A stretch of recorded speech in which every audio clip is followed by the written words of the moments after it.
Today we are talking with Ian W. Toll, the author and historian and the author of the book, The Conquering Tide, The War in the Pacific Islands, 1942 to 1944. Welcome to Redera.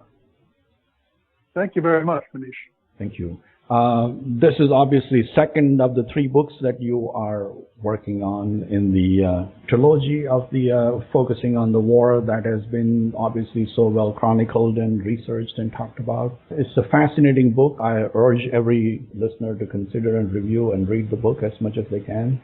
Tell us a little bit more about a little bit of summary of the first book in this three-part series, and then we can move on to where the book starts, the second book starts, and what is the main focus of this book or the topic of the book. Sure. Well, I had originally conceived this as a one long book, which in retrospect was a terrible idea. And my editor, Star Lawrence at W.W. Norton, had, agreed to publish. I'd convinced him that a single volume history of the naval war in the Pacific was badly needed and that it could be done. And as I was working on that manuscript, I got to about 650 pages, and I had only reached the Battle of Midway, which is only 6 months into a war that lasted almost 4 years.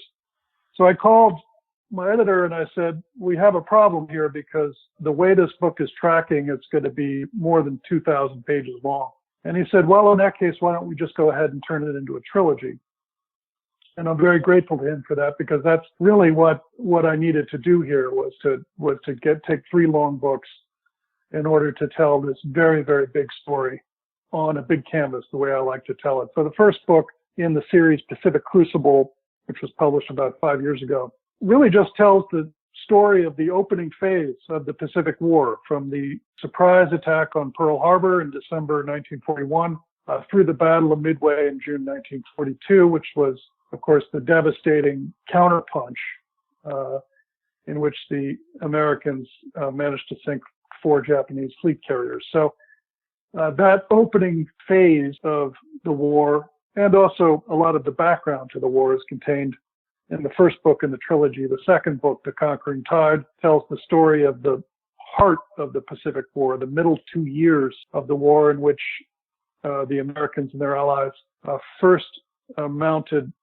the sustained counterattack, which began in the Solomon Islands in the South Pacific, and then continued through 2 parallel amphibious campaigns in the South Pacific and the Central Pacific, culminating in a naval battle, an island battle in the Marianas Islands in June 1944, which led to the irreversible strategic defeat of Japan. At that time, it was clear that Japan was going to lose the war, and yet the war continued for another 14 months as the Japanese stubbornly held out.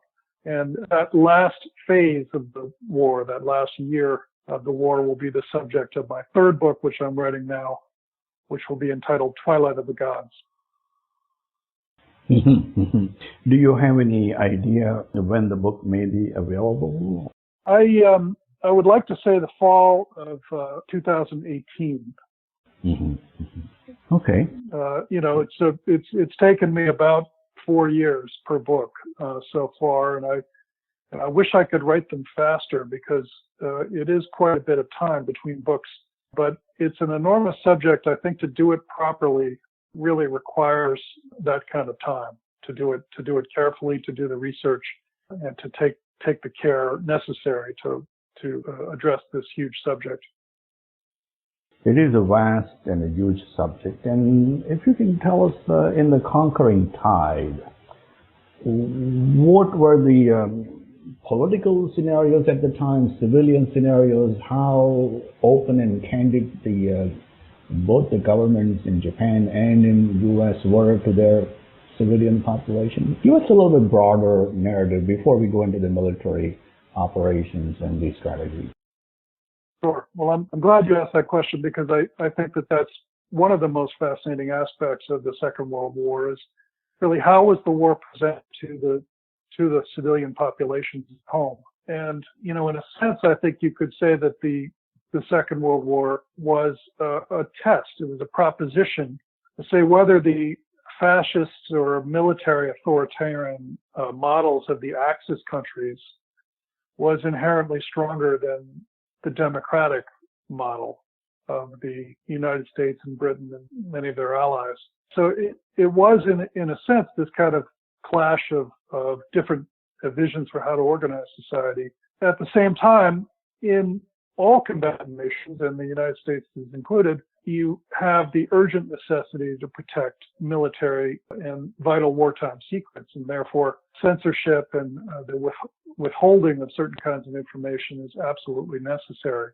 And so in the third book, I'm going to get much deeper into these questions of how the press was managed, how politics continued in the United States. Of course, we had a congressional election in 1942 and then a presidential election in 1944 contested during the war.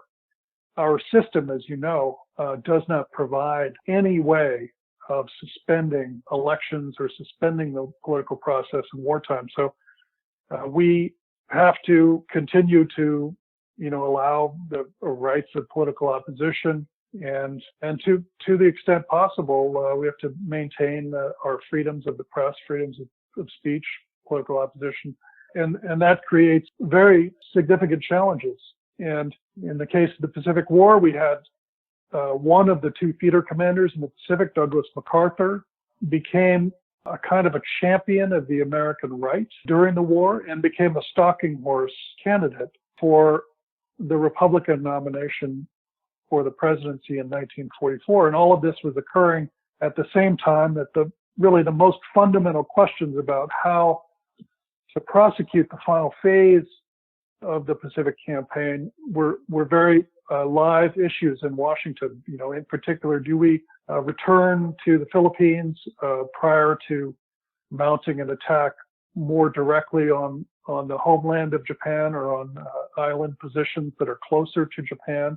These were basic strategic problems that had to be resolved by President Roosevelt himself in an environment in which those questions had been politicized, most importantly by the presence of General MacArthur and his willingness to dabble in politics. And so one of the reasons that I wanted to tackle this subject is because I believe that military history has been segregated into a kind of subgenre. And in most cases, military historians are now willing to transgress into this, what we might call a demilitarized zone between military history and political history and political biography. And yet, when decisions involve those two worlds coming together and colliding, is absolutely essential that historians and biographers are willing to do the hard yards to really inform themselves well about what's happening in both of these two worlds, the worlds of military planning and strategy and the worlds of politics and also diplomacy, kind of the high questions of state, post-war planning. When you have complicated decisions that are taking in all of these aspects, in order to understand them and to analyze them, you really do need to have a very solid foundation in all of those different aspects. And so that's been one of the guiding principles of my research. So when did the president decide to go to a war at a higher pitch or at a full-fledged level in the Pacific, and how all those strategic decisions were made, if you can draw a little bit of kind of a broader picture on that, and how the military leaders and commanders interacted with each other before the actual theater of war really got going? Well, sure. The Pacific War, as you know, began with this dramatic surprise carrier airstrike on Pearl Harbor by the Japanese, and that attack came as a tremendous shock to our leadership and really to our country. It also resulted in literally the first 15 minutes of the Pacific War, all 8 of the battleships of the Pacific Fleet were knocked out of action.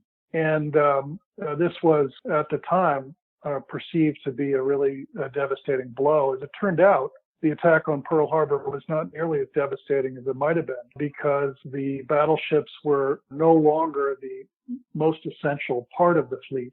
The aircraft carriers had survived, fortunately, because they were at sea. The submarine fleet was unscratched in the attack. The ship and shore repair facilities in Pearl Harbor were largely unscathed. And critically, the fuel supply, the fleet's fuel tanks, were not destroyed by the Japanese, although they very easily could have been. And so for all of those reasons, the Navy was able to recover surprisingly quickly from that initial attack. Now, the politics of whether or not we would enter the Second World War, that's a long and complicated history which lies largely outside my narrative. But I think it's well understood that the attack on Pearl Harbor, because of what a great shock it was to our system, it essentially caused what was called the isolationist movement, the opposition to our joining the Second World War in Europe and in Asia, caused that to collapse and empowered Roosevelt to mobilize the country for war.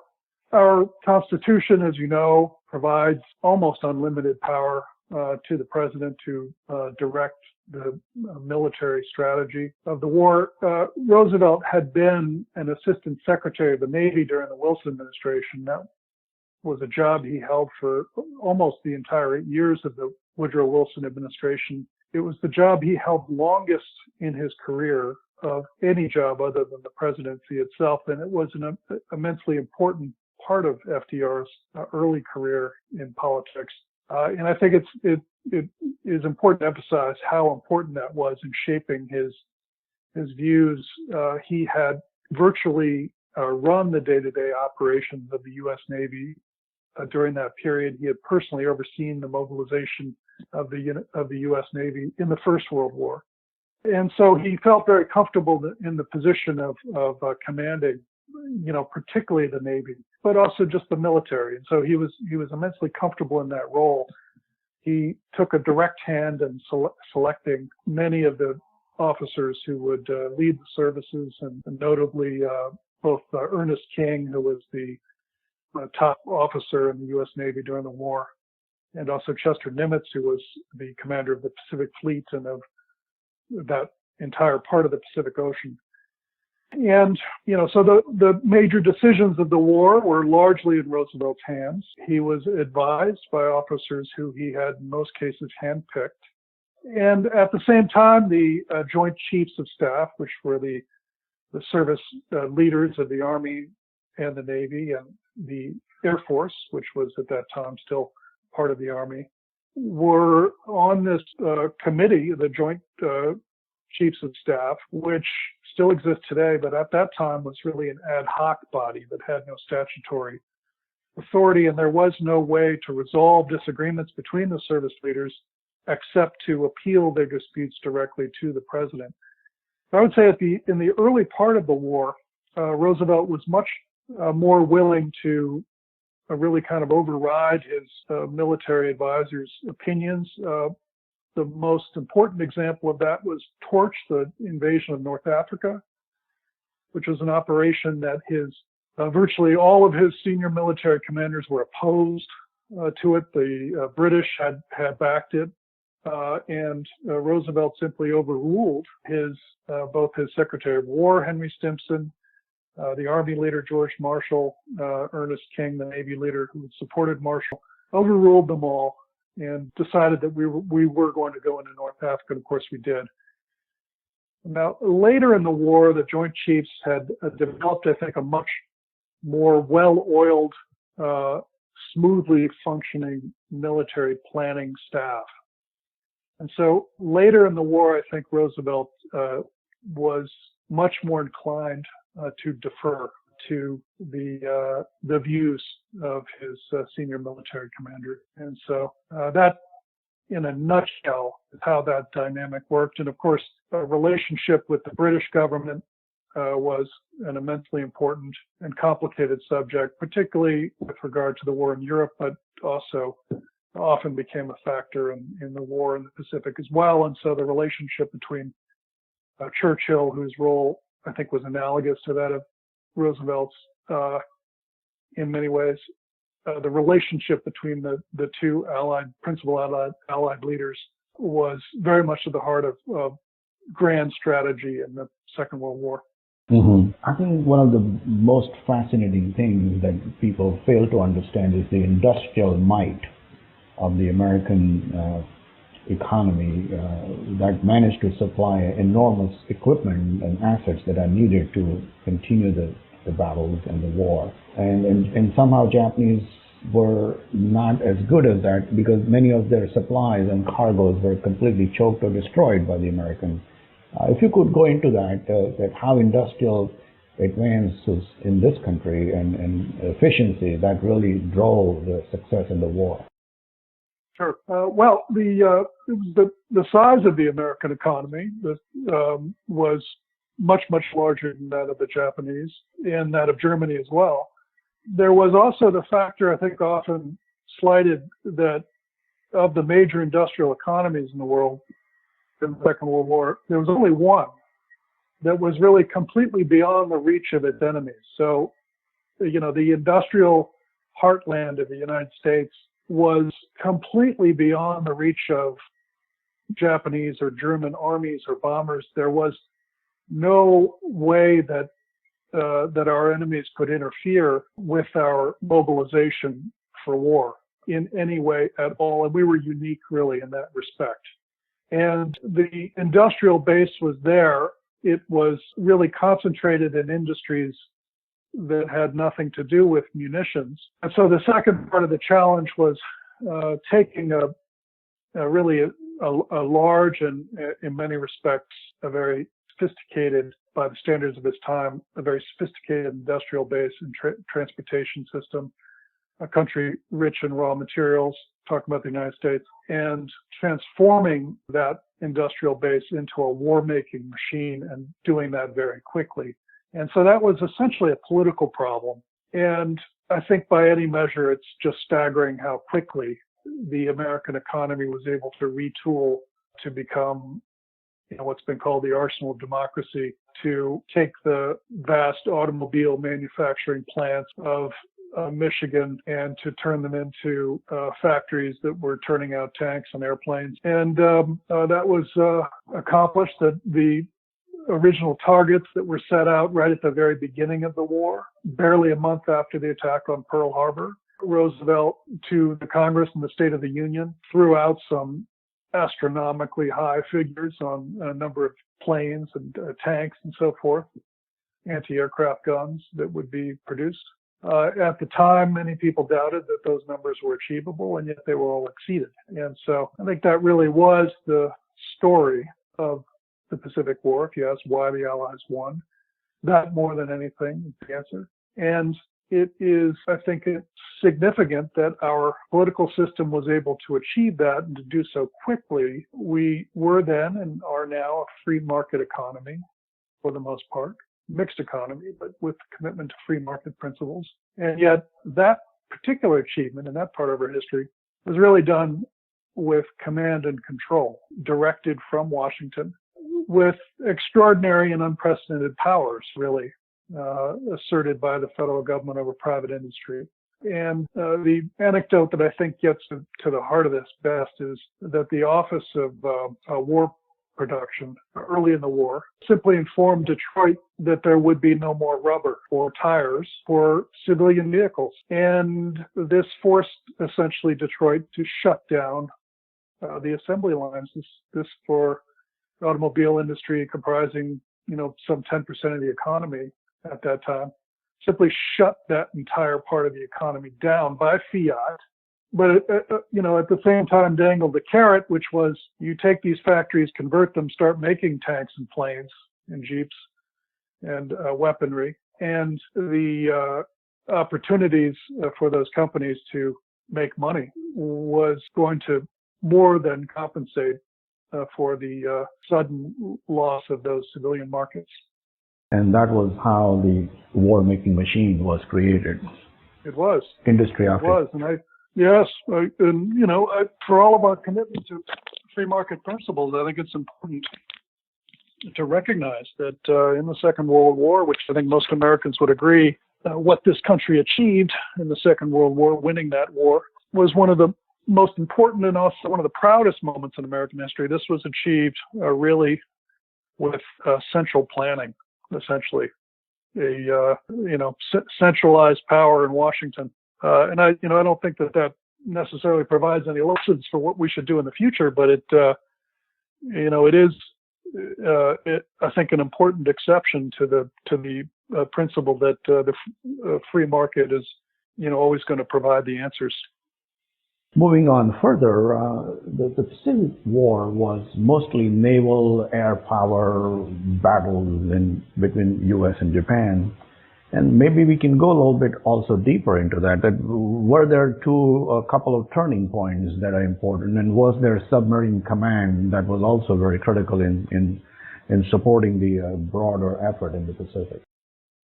Yes, absolutely. Well, the Pacific War is, I think, important to begin with is to recognize that, really all you have to do is look at a map of the Pacific to recognize that this was, first of all, a naval war and also an air war. The air war was going to be carried out by many different services, many different arms within the services. It was the Army Air Forces, but also the Navy and the Navy's carrier task forces. Marine aviation got into the act later in the war. But it was a naval and air campaign before it was anything else. Very different from the war in Europe in that respect.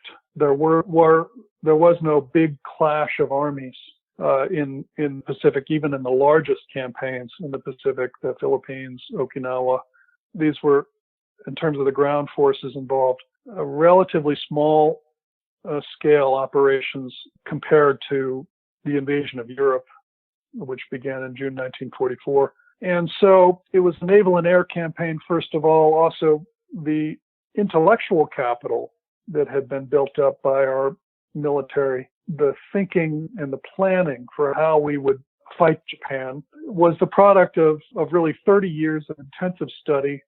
Most of that intellectual capital was located within the U.S. Navy.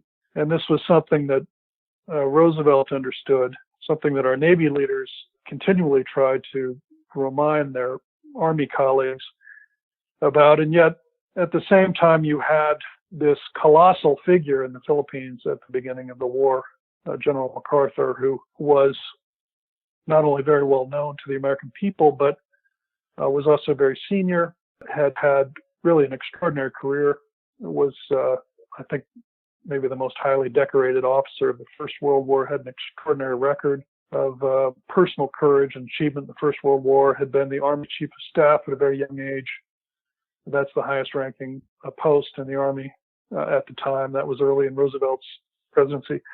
And because of a series of things that happened early in the war, he was placed in the position of being ordered out of the Philippines by Roosevelt and had to leave his army behind under siege on the Bataan Peninsula, Manila Bay, the island of Corregidor. And so very naturally for MacArthur, the entire orientation of his war was to get back to the Philippines, to relieve his army in captivity, to restore American prestige and honor in those islands, which were really a second home of his. And that became an important subplot in the Pacific War, was this immensely important and influential figure who became an enormous star in the American press and media and really became a politically important figure in his own right, while also commanding all Allied forces in the South Pacific.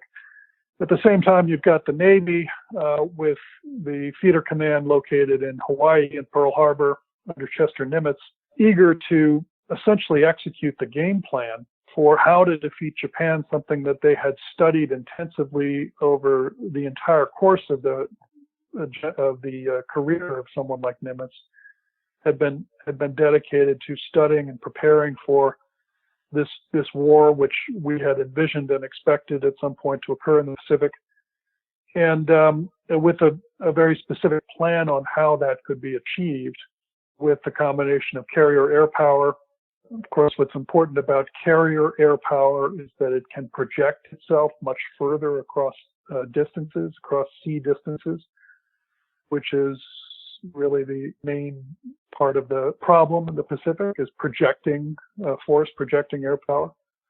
At the same time, using the submarine force.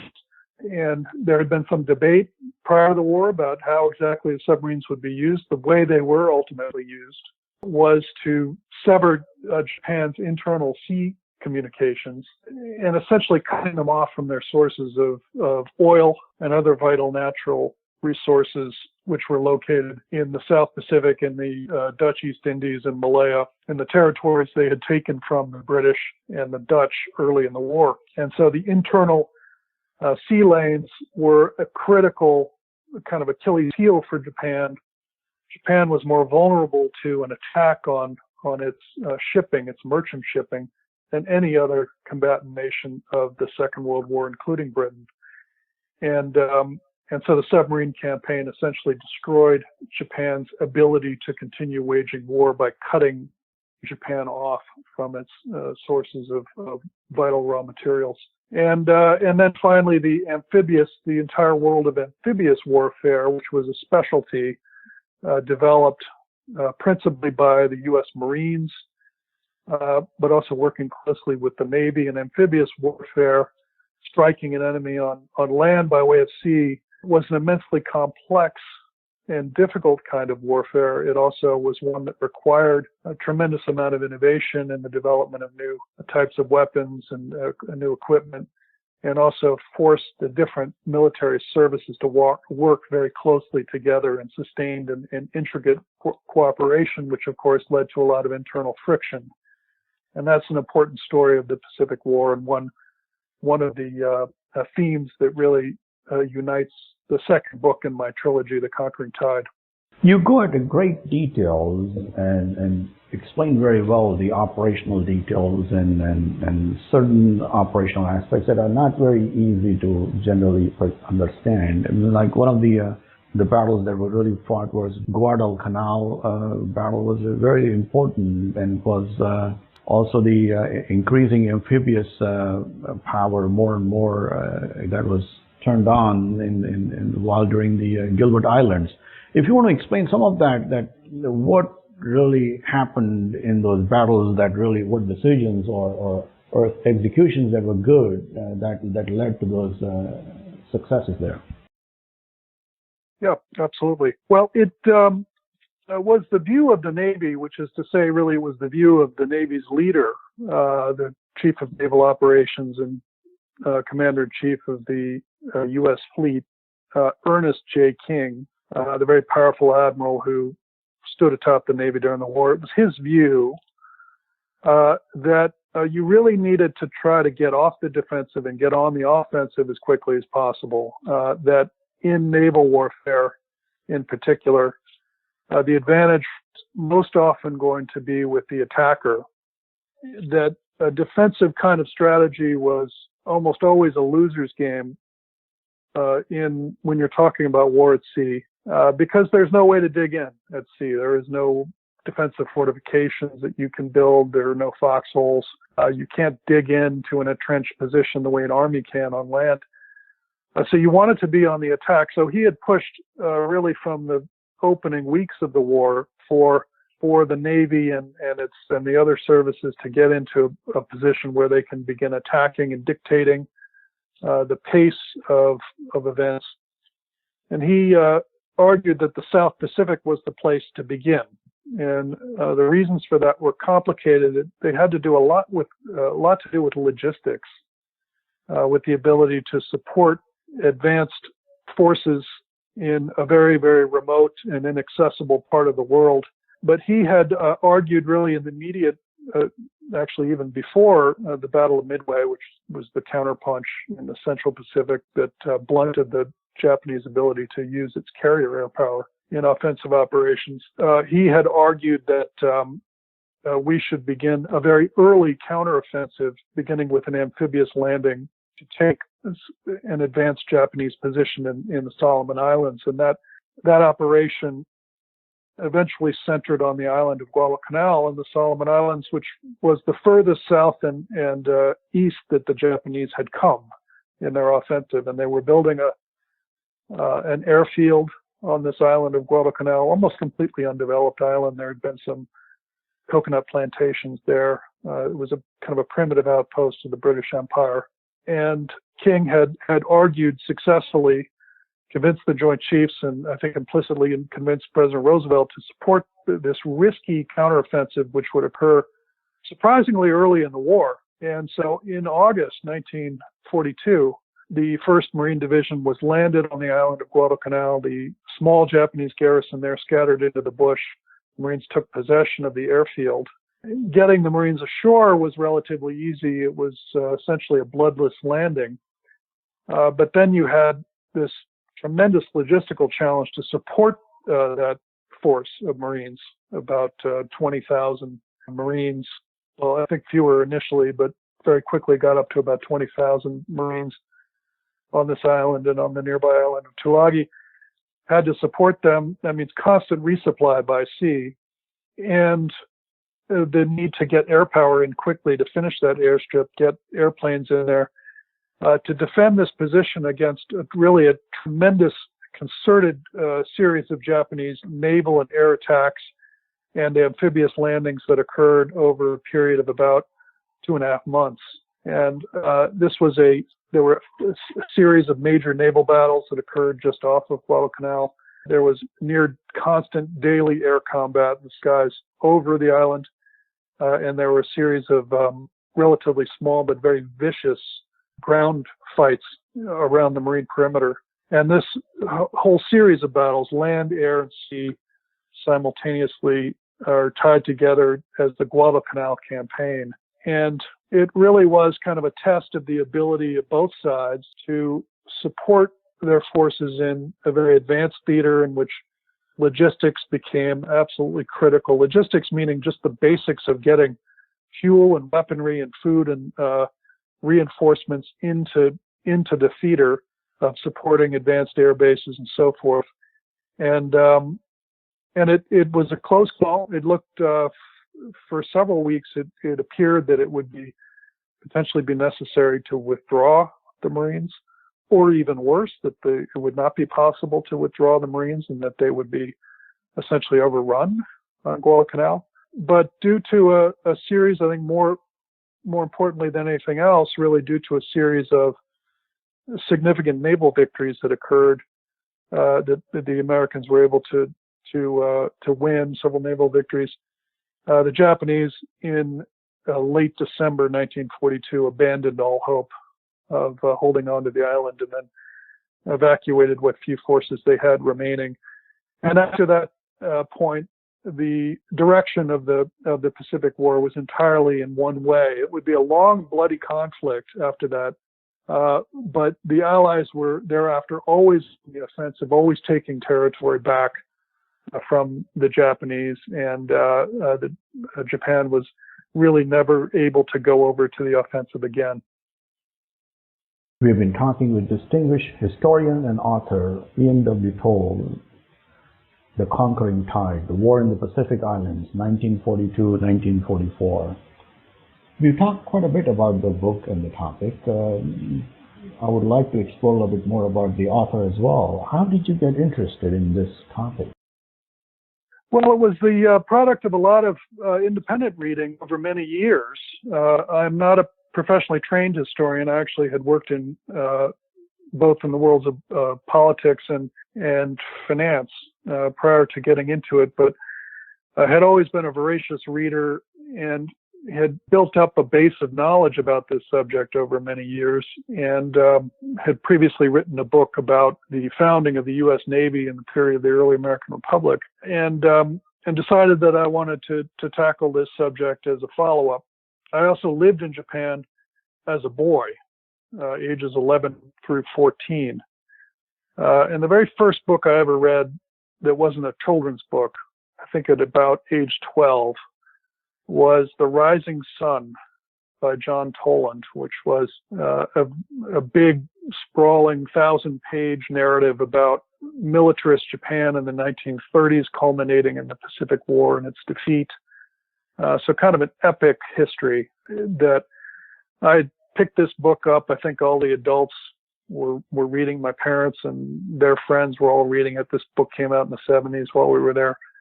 I picked it up and just started, and then kind of surprised myself by running through this very, very long book in a very short period of time. And that was the first major work of history I read, and it just kind of fed my appetite for more. And so I've always been fascinated by Japan, and I wanted to bring a new history of the Pacific War that would really try to reflect how this conflict looked through the eyes of the Japanese, not just the leadership and not just the fighting forces, but also the civilians of Japan.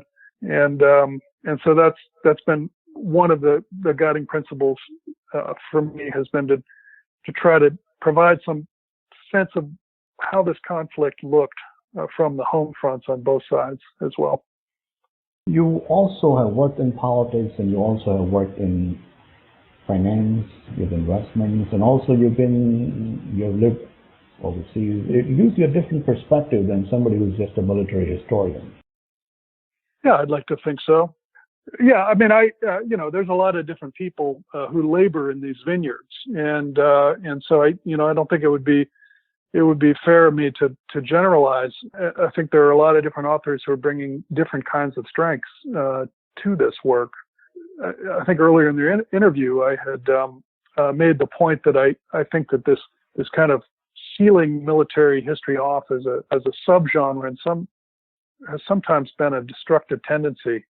And that's been one of the reasons that I took this project on, is because I wanted to try to kind of bridge those two worlds of politics, diplomacy, the big issues of state, with the purely internal military planning and decision-making processes. And so, I've often spent a great deal of attention in this series on aspects of the conflict that have been neglected, in my view, in more conventional military histories. Do you write full-time and focus on speaking engagements as well, or you also have other responsibilities? No, I write full-time. I've been doing this now, and only this, since 2002. Extraordinarily, I've somehow managed to stay afloat over this time. But it's a full-time job. I get up in the morning and I'm already working. I'm already thinking about it. And I think to do something on this scale really requires all of a person's energy. It does. What were the main challenges that you had to overcome when researching this and writing this book, researching the topic and writing this book? Because in some ways you're fortunate, there's so much out there, but in some ways you also want to add something or provide a different perspective or view that has not been talked about.